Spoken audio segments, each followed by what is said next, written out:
We have an update on Xavier Woods and UpUpDwnDwn.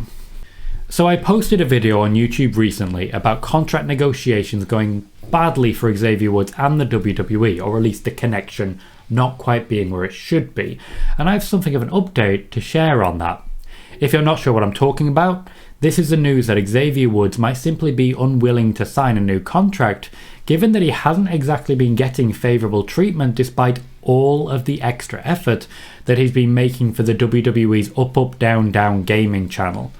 The UpUpDwnDwn gaming channel, of course, has always been owned and operated by the WWE, but Xavier Woods has been the guy in charge. Before we jump in, remember that if you're a wrestling fan, you need to be pressing subscribe here and liking this video. I'm Tom Colohue, and I both break big news and break down big news without clickbait. If you're looking to know what's happening without sensationalization, this is a place. So let's jump straight in and get started.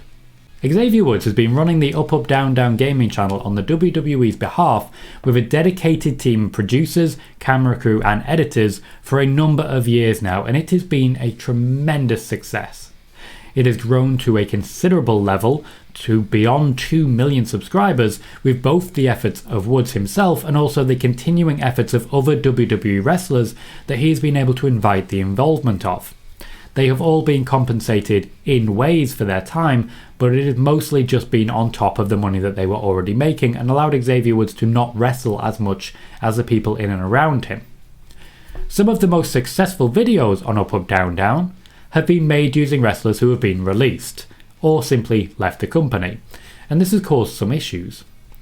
You see, over the last 2 years, particularly during the pandemic age, Xavier Woods stopped being the sole creator at the helm, and UpUpDwnDwn became a much more collaborative effort. We had the party streams, but we also had dedicated left right streams led by a revolving door of additional gamers. I nearly went left right, but I know on the actual camera it doesn't come out that way and will just confuse everybody. Key components of channel growth have been swept away recently by the company. The intended Halo playthrough that I was very much looking forward to, featuring Tyler Breeze and Adam Cole, gone. How about Dungeons and Dragons, which featured former WWE talents such as Ember Moon and Aiden English? We can go even further, to a point at which Damien Sandow would often break into raps on the middle of UpUpDwnDwn videos. Something big is missing. In fact, the core element during the pandemic era has been the party, which is quite literally broken in half. Only a quarter admittedly by the WWE, but still very firmly broken in half. This has left Xavier Woods just plain unsure as to where to take the channel next. Almost every piece of regular programming planned has had to be scrapped. Now, just speaking personally, I create my YouTube and Twitch content solo, but let's say I had 3 different hosts who ran different shows with their own fan bases, and then suddenly I fired them all and it was just me. I suspect you might leave the channel should I start firing people you liked. Also, as an aside, like and subscribe. Look at this happy little face, you know you want to. UpUpDwnDwn was also a magnificent ambassadorial brand, and this isn't mentioned enough. Woods dominates gaming conventions and makes numerous connections in the efforts to do so. He's appeared numerous times on Smosh videos, for example. And by the way, if you haven't seen pacifist Daniel Bryan playing Gang Beasts on Smosh, you need to. It's just swell. It's just amazing. We also saw UpUpDwnDwn connect with League of Legends in a Team WWE versus Team NXT battle. Another thing that I really enjoyed, which earned Dakota Kai the title of Kingslayer, because she murdered Seth Rollins on multiple occasions. We saw a long-term feud featuring Kenny Omega and the Young Bucks, and I have to mention that because apparently this is part of the overall issue. The WWE are simply unwilling to provide support for the creation of varied, cross-brand content such as the style that Xavier Woods wants to create. So we know that Xavier Woods isn't making much money for his efforts. We also know that he isn't happy with the content creation cycle. So what does Woods have reason to be happy for? Well, the WWE are aware of these problems and are trying to entice him with their usual methods. A main event push akin to the one which convinced Cesaro to sign a new deal? Check. It worked out really well for Cesaro, as of course we all know. A King of the Ring win, which is something that Woods has always wanted on his resume. Check. New content providers and creative endeavours. No. Absolutely not. The ability to use Twitch. No. Absolutely not. Cameo. Absolutely not. For me, the writing has been on the wall for this one since the ban came in. Now, WWE's newfound penchant for releases has not just hit WWE wrestlers. They've also fired a lot of Backstage staff and mixed the teams together.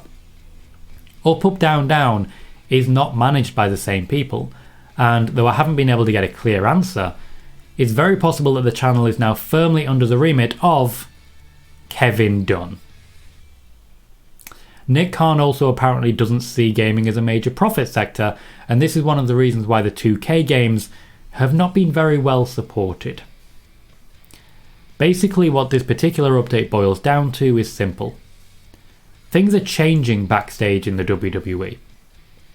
It's getting closer to being a one-trick pony, wrestling and nothing else, which it hasn't been since the network was first installed. Sports entertainment and only sports entertainment. Content is becoming more cheaply made, and focus is shifting further and further away from anything actually creative. This, to me, does not sound like a good home for someone as creatively talented as Xavier Woods. While you're here, subscribe for more content and leave me a nice like to help out. Thank you. There's our update. And not one I really enjoyed reading out, you know? It's one of those that just...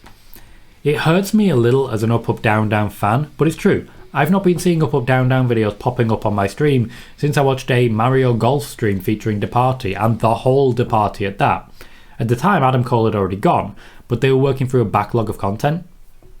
Not so much anymore.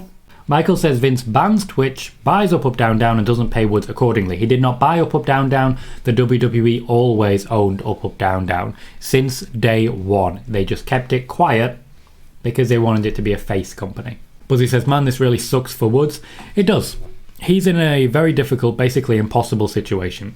And I do think he's the one person that the WWE should just never piss off. He's too good. He's too creative. He's too talented. They should not be taking these risks. Rob says, honestly, I just really want to know what is the big deal with WWE not wanting to allow their workers to use Cameo or Twitch. I just don't get it. The idea is that the WWE believe that Twitch, Cameo and the like is watering down WWE content, when you could instead be on UpUpDwnDwn, you could be on WWE Game Night, you could be on things that make WWE money, and you are instead making yourself money. The WWE do not like that. They think it'll mean less meet and greets as well. And Michael says, someone please tell WWE management that it's 2021. That's kind of the problem. They are rolling back, and that's very true. But this is a Nick Khan model. Nick Khan's not used to just going in all different directions. And I think he's doing it wrong, but I'm also not in charge of the finances of a company like WWE. Bailey says, a 76-year-old Vince McMahon probably thinks video gaming means Pong and Pac-Man. To be fair, they've played Pong and Pac-Man on UpUpDwnDwn. The nostalgia can work. Connor says, Pac-Man bangs, it do. Bear says, the fact WWE let Adam Cole walk away in part because of Twitch is still a shocker for me. I agree. That guy makes a lot of money on Twitch, and he just has a great time doing it. Like, he genuinely loves Twitch. And if you've ever been to an Adam Cole Twitch stream, he loves Twitch. It's that simple. He loves Twitch. Why would you try and stop him? It's ridiculous.